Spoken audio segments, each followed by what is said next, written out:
Fans menyorot bahwa bukan kebetulan Kurohige menggulingkan Ochoku untuk merebut Pulau Bajak Laut Hachinosu. Ochoku sendiri sejak dulu dicurigai sebagai pengkhianat di kru Rocks, jadi langkah Kurohige terasa seperti bukan sekadar perebutan wilayah strategis, melainkan juga eksekusi simbolis menghukum pengkhianat masa lalu Bajak Laut Rocks.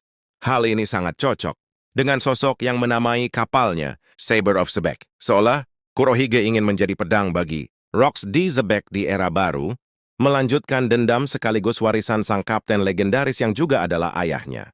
Tapi kemudian muncul pertanyaan besar. Bagaimana dengan Shirohige?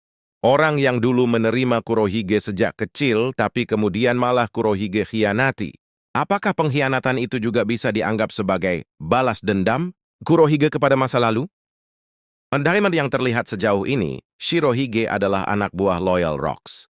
Berdasarkan dialog Shirohige dengan Oden, memang ada kesan kuat bahwa ia tidak terlalu senang soal masa lalunya bersama Bajak Laut Rocks. Namun, berbeda dengan sosok seperti Ochoku yang jelas-jelas berkhianat, Shirohige sejauh ini tampak tetap setia pada Rocks.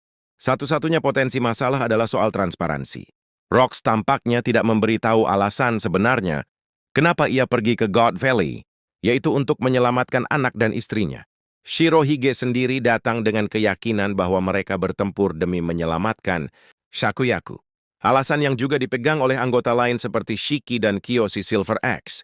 Padahal, jika Rocks jujur soal niatnya, Shirohige mungkin justru akan menjadi orang pertama yang berdiri di sisinya.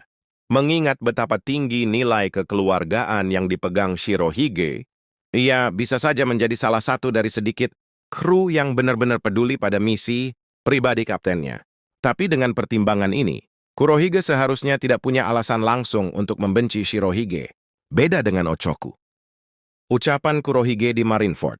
Kalau kamu punya versi fisik mangganya atau akses premium Manga Plus, coba buka bab 576. Di sanalah Kurohige berhadapan langsung dengan Shirohige di Marineford. Ini ucapannya, aku menghormatimu lebih dari yang lain, tapi kau sudah tua. Kau bahkan tak bisa menyelamatkan anak buahmu sendiri dari eksekusi. Aku sudah mengampuni nyawanya di Pulau Banaro, tapi semua itu sia-sia. Sekarang, mari kita asumsikan Kurohige benar-benar jujur di sini, bukan sekadar sarkasme. Ada beberapa poin menarik.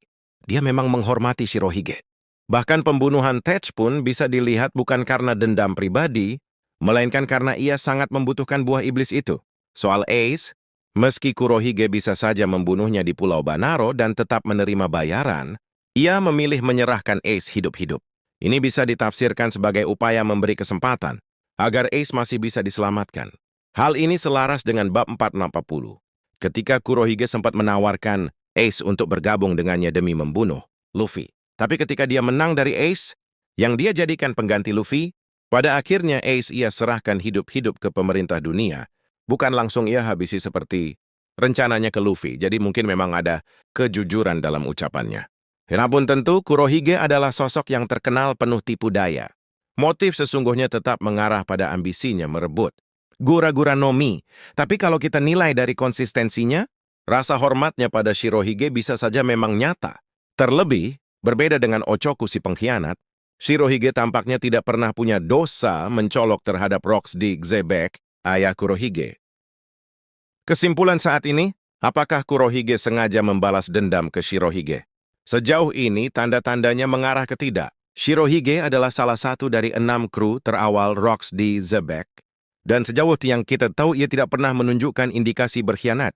Dengan karakternya yang menjunjung keluarga dan kesetiaan, sulit membayangkan Shirohige meninggalkan kaptennya tanpa alasan. Bahkan cara kematiannya pun menegaskan itu, tewas dengan punggung bersih. Artinya ia tidak pernah lari dari pertarungan maupun mengkhianati siapapun.